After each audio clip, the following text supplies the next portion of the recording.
Direct pay is one of the most important provisions of the new Inflation Reduction Act, which was passed in August of 2020 and has now come into full effect here in 2023.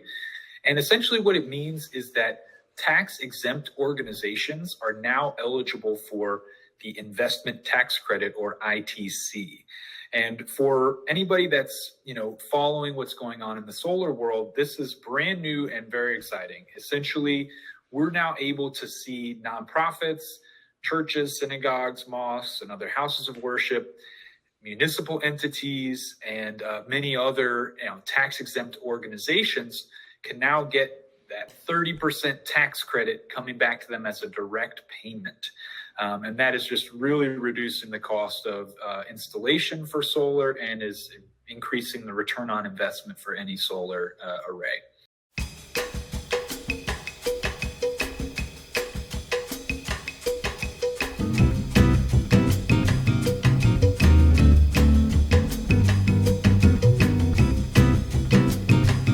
Before the direct pay provision was, introduced, nonprofits really had to jump through some hoops and do some, fancy legal maneuvering in order to take any of the tax benefits. What they needed is a tax equity investor or a shell LLC that was capable of owning the solar company, paying for the installation, owning the solar installation and paying for it, and then taking that tax benefit. The challenging thing is you needed that LLC that you created to have tax liability, and essentially you had to create a solar holding company in order to get the tax benefit. That's very challenging. It involves filing legal paperwork. It involves setting up an LLC, or involves knowing somebody who has a lot of tax liability, because for some of these projects, if you're putting 6 figures into a large solar array, you need to have, 5-6 figures worth of tax equity in order to get that money back. So it was very challenging. And really what happened is that most nonprofits and houses of worship just didn't do it. And they if they ever did go solar, they were missing out on 30% of the cost coming back to them. And it really stalled a lot of nonprofit projects. For Solar States, we've talked to hundreds of houses of worship and nonprofits in the Philadelphia area, and only a handful have actually gone solar prior to direct pay because of all these obstacles that were in their way. Now, the floodgates are open, direct pay is possible, and we're seeing a lot more churches, nonprofits, synagogues taking interest in this sort of thing.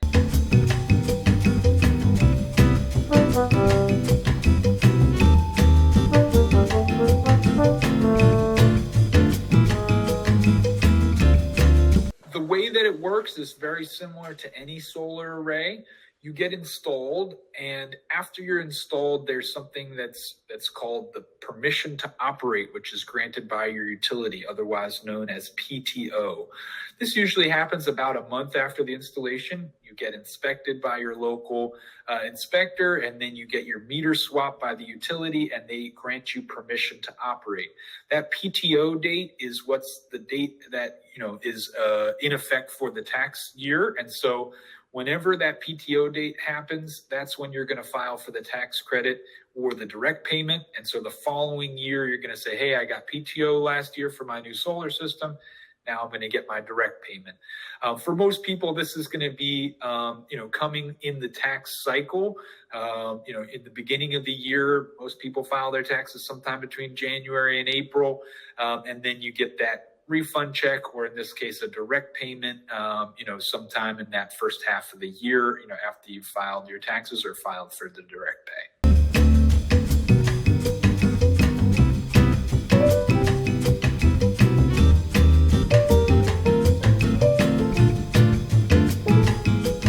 There are a lot of provisions in the Inflation Reduction Act, and we've done our best to digest, what's a multi-hundred page, omnibus tax bill and give you a little bit of an insight into what's going on. So The big news that was splashy when the Inflation Reduction Act happened was the tax credit amount, and that direct payment amount was increased to 30%. And that 30% is holding for the next 10 years. So about a third of the system cost is coming back to you.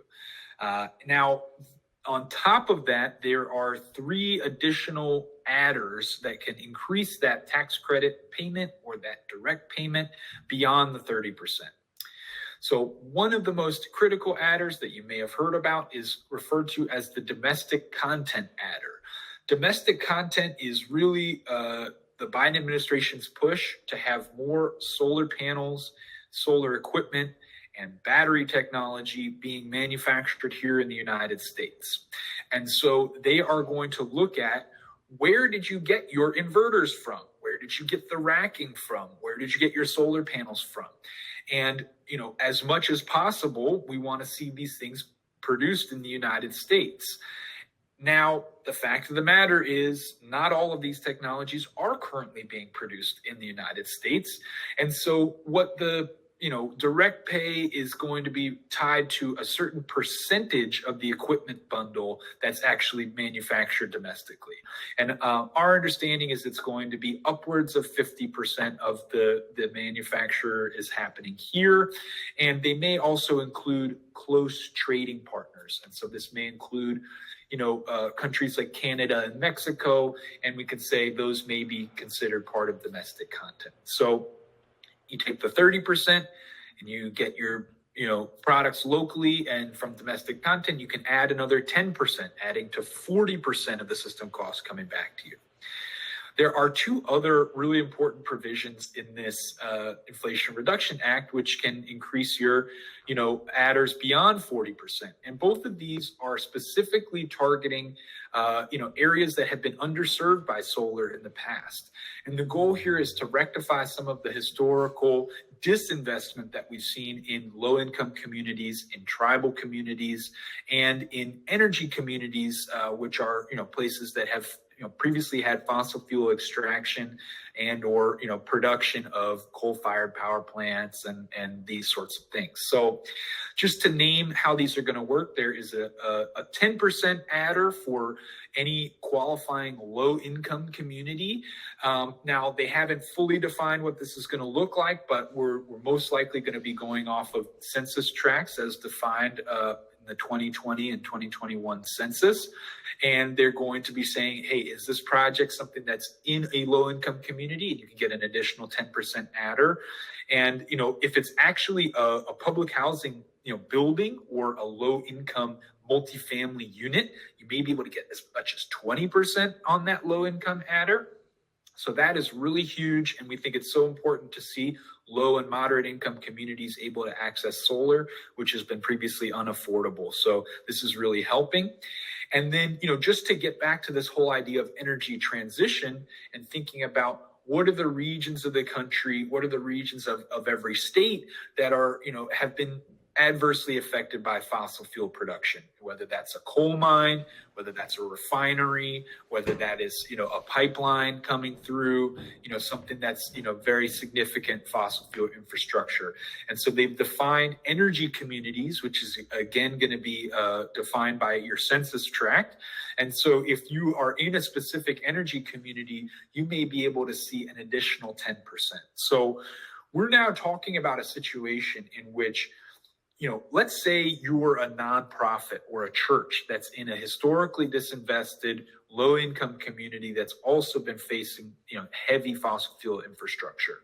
We're now saying you could get up to 60% of your solar system cost back the next year as a direct cash payment.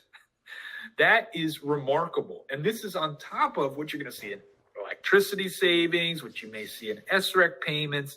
And so we're now seeing, a church or a nonprofit that, prior to the Inflation Reduction Act wasn't able to get the full direct payment or any ITC at all. They might have seen a 20-year payback period. They might have seen an ROI that was, 5% or something like that.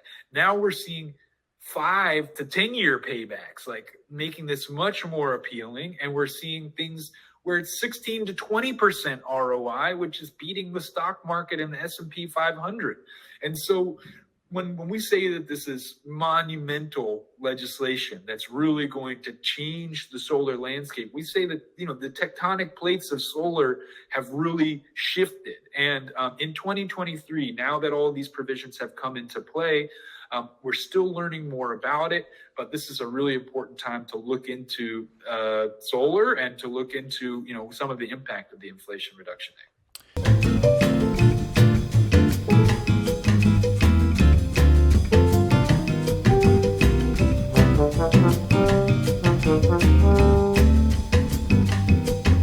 We have seen a huge uptick in nonprofits, in community organizations, in churches, synagogues, mosques, houses of worship across the country, and specifically here in the Philadelphia area and New Jersey.